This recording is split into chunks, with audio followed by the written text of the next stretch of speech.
इयत्ता 10वी कुमार भारती पाठ 20 सर्व विश्वची व्हावे सुखी. डॉक्टर यशवंत पाठक 1948. ललित लेखक व प्राध्यापक.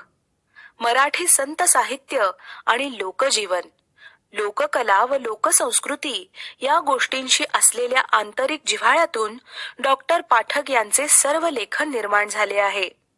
नाचू कीर्तनाचे रंगी, ब्रह्मगिरीची सावली, मातीचं देणं हे ललित लेखसंग्रह, नक्षत्रांची नाती हे व्यक्तिचित्र, स्पंदने श्री समर्थाची, तुकारामांचे अभंग, निरंजनाचे माहेर ही समीक्षात्मक पुस्तके, आभाळाचे अनुष्ठान हा कथासंग्रह इत्यादी पुस्तके प्रसिद्ध आहेत. पुणे विद्यापीठाच्या ज्ञानेश्वर अध्यासनाचे प्रमुख म्हणून त्यांनी काम केलं आहे.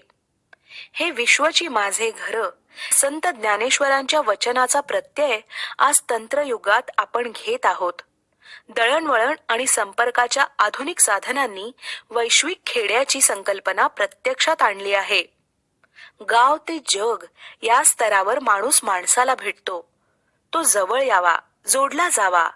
एक एक माणूस जोडला, माणसे मनाने जवळ आली की अवघी मानवता सुखी होईल. संतांच्या वाङ्मयातील हाच विचार अतिशय परिणामकारकरित्या प्रस्तुत पाठात मांडला आहे. महाराष्ट्र ही संतांची भूमी आहे. संत म्हणजे सत्पुरुष. जगाच्या कल्याणा संतांच्या विभूती, देह कष्टविती पर उपकारे ही संतांची खरी भूमिका आहे. संतांच्या साहित्याचा आत्मा भक्तीबरोबरच समाज प्रबोधन, समाज कल्याण हा आहे.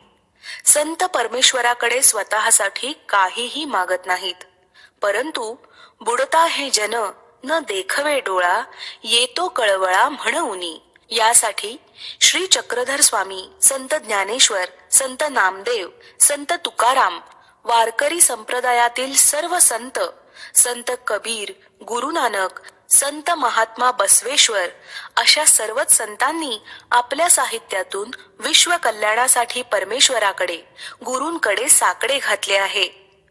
संत ज्ञानेश्वरांपासून अगदी आधुनिक संत गाडगेबाबा यांच्यापर्यंत सर्व संतांच्या प्रार्थना म्हणजे मानवतेचा आविष्कार आहेत. त्यांच्या प्रार्थनेमध्ये विश्वकल्याण, माणुसकी व सहृदयता यांचे प्रतिबिंब दिसते. माणसाच्या मनातील माणुसकीचा झरा जिवंत असेल तरच विश्वकल्याण शक्य आहे.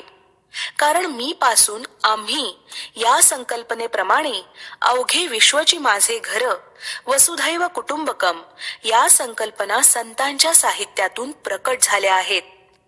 सर्व संतांच्या प्रार्थनेतील साधर्म्याचा धागा विश्वकल्याण याचा परिचय या पाठातून करून घेऊया. संत ज्ञानेश्वरांच्या ज्ञानेश्वरीय ग्रंथात पसायदान आहे. पसायदान म्हणजे मानवाच्या कल्याणासाठी विश्वात्मक देवाला केलेली प्रार्थना. आपली वैयक्तिक इच्छा पूर्ण व्हावी म्हणून आपण नेहमीच प्रार्थना करतो. अशी प्रार्थना आपल्यापुरतीच मर्यादित असते. परंतु संत ज्ञानेश्वरांनी विश्वात्मक देवाला सारे जग सुखी करण्याची विनंती केली. संत ज्ञानेश्वर ज्ञानेश्वरी हा ग्रंथ सांगून पूर्ण करण्याच्या तयारीत होते. तेव्हा संत निवृत्तीनाथ त्यांना म्हणाले, आपण ग्रंथ पूर्ण करत आला आहात, तेव्हा सगळ्यांसाठी देवाजवळ काहीतरी मागा. यावर संत ज्ञानेश्वर म्हणाले, मी देवापाशी आधी मागितले आहे, ते म्हणजे देवाने आम्हा सर्वांना चांगली बुद्धी द्यावी. संत निवृत्तीनाथ म्हणाले, ग्रंथाचा समारोप करताना प्रार्थना येणे आवश्यक आहे. तुम्ही सुरुवातीला मंगलाचरणात जे म्हटले आहे ते आता विस्ताराने सांगा. यातून पसायदान निर्माण झाले. संत ज्ञानेश्वरांनी सांगितलेली ही प्रार्थना मराठी मनाच्या स्मरणात कायम आहे. पसायदान ह्याचा अर्थ विनम्र मनाने परमेश्वराला हात जोडून केलेली विनंती. निसर्गातील फुले, फळे, वृक्ष, नद्या, निर्झर, समुद्र, सूर्य, चंद्र, तारे एकोप्याने राहतात. त्यांचा दाखला देत आपणही गुण्यागोविंदाने राहावे हे संत ज्ञानेश्वरांनी सांगितले.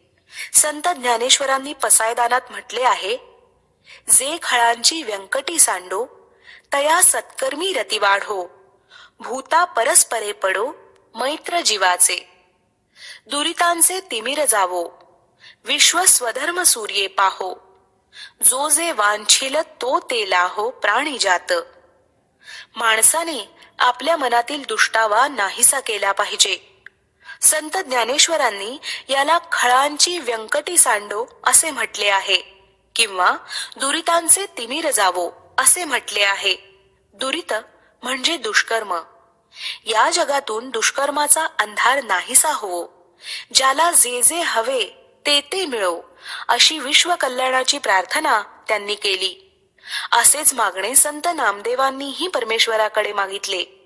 एका अभंगात ते म्हणतात, अहंकाराचा वारा न लागो राजसा, माझ्या विष्णुदासा भाविकासी. संत नामदेवांनी देवाला अशी विनंती केली आहे की देवा, मला सतत नम्र राहू दे, मला कधीही अहंकारी होऊ देऊ नकोस. माणसात उर्मटपणा आला तर तो कधीही यशस्वी होत नाही. आपल्याला आयुष्यात मोठे व्हायचे असेल तर नम्र राहायला हवे. विनम्रता केव्हाही जगाला आपलेसे करते. थोरांची चरित्रे आपल्याला हेच शिकवतात. संत एकनाथांनी सर्वाभोवती भगत भावो, हाची निज भक्तीचा ठावो असे म्हटले आहे. प्राणीमात्रात मैत्री असली की विश्व आनंदाने राहू शकते. मैत्री म्हणजे नुसते देणे घेणे नव्हे, मानवी सुखदुःखाशी सहृदय मनाने समरस होणे, दुसऱ्याच्या आनंदात आनंद मानणे, दुसऱ्याच्या दुःखात त्याला आधार देणे, हा आपला आणि तो परका असे मनात कधीही न आणणे. असे झाले तरच जीवाचे मैत्र होते. संत एकनाथ सर्वाभूती भगत भावो असे म्हणतात, तर संत ज्ञानेश्वर यासाठी भूता परस्परे पडो मैत्र जीवाचे असे म्हणतात. संत तुकारामांनी देवापाशी संत संग देई सदा असे मागणे मागितले आहे. संतांच्या संगतीमुळे चार माणसे एकत्र आली तर चांगल्या प्रकारचे काम उभे राहते. परस्पर सहकार्यातूनच मानवी जीवनाचे कल्याण होते. त्यासाठी संत तुकाराम महाराज सांगतात, एकमेका सहाय्य करू अवघे धरू सुपंथ. संत स्वतःसाठी काहीही मागत नाहीत, जगाच्या कल्याणासाठीच ते प्रार्थना करत असतात. संत रामदास यांनीही विश्व कल्याणासाठी प्रार्थना केली. कल्याणा करी देवराया जनहेत विवरी, तळमळ तळमळ होतचे आहे हे जन हाती धरी. संत रामदास यांना जनहिताची तळमळ वाटते, म्हणून ते परमेश्वराजवळ सर्वांचे कल्याण कर असे मागणे मागतात. संत गाडगे महाराजांनी सामाजिक प्रबोधन करताना प्रत्यक्ष कृतीवर भर दिला आहे. वेळ वाया घालवणे, व्यर्थ गप्पा मारत बसणे हे संत गाडगे महाराजांना मान्य नव्हते.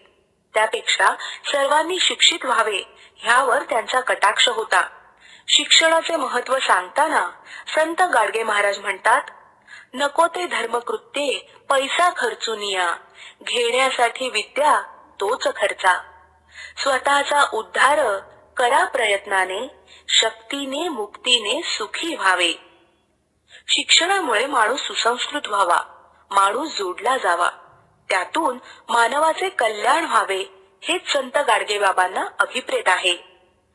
संत तुकडोजी महाराजांनी आपल्या ग्रामगीतेत स्वच्छतेचे महत्त्व सांगितले. आपले गाव हे देवाचे मंदिर आहे. अशा मंदिरात मानव देवमूर्ती सुंदर असे ते म्हणतात. समभावाने सेवा केली पाहिजे. अज्ञान नाहीसे व्हावे यासाठी ज्ञान विज्ञानाची कास धरावी. सर्वांनी ग्रंथ वाचावे, सत्य बोलावे असे तुकडोजी महाराज म्हणतात. संत तुकडोजी महाराज अशी प्रार्थना करतात की, सर्व विश्वची व्हावे सुखी, ही धर्माची दृष्टी नेटकी, ती आणावी सर्व गावलोकी, तरीच लाभ. सर्व संतांनी मागितलेले मागणे म्हणजे मानवाच्या कल्याणासाठी आणि प्रगतीसाठी केलेली चिरंजीव प्रार्थना आहे. ही प्रार्थना मानवतेची पूजा करणारी आहे. संतांनी माणसाला महत्त्व दिले, माणूस आदर्श व्हावा, त्याने सुसंस्कारांची जोपासना करावी, कुणालाही त्रास देऊ नये, एकोप्याने राहावे. माणूस कधीही एकाकी राहू शकत नाही. त्याला संवादाची नितांत गरज असते. म्हणून माणसाने कुणालाही दुखवता कामा नये. शक्यतो दुसऱ्याच्या उपयोगी पडणे ही खरी मानवता आहे. संतांनी ही मानवता आवर्जून शिकवली, तशी त्यांनी आचरणातही आणली. आजच्या विज्ञान युगात विज्ञान तंत्रज्ञानातील संशोधनामुळे विश्व जवळ आले आहे.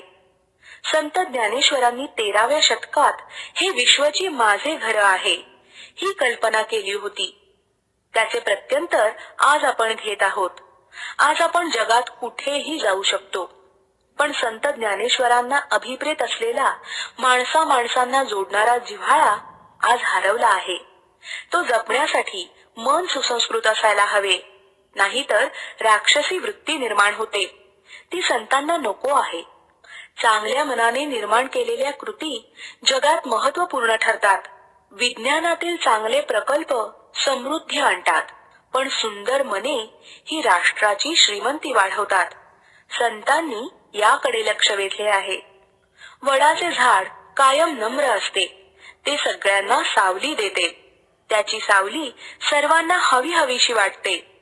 झाडे स्वतः ऊन सोसतात, लोकांना सावली देतात. पर्वताच्या कुशीत जन्मलेल्या नद्या मोकळ्या मनाने पुढे वाहतात. पर्वत आपल्या जागी स्थिर राहून हे आनंदाने पाहतात.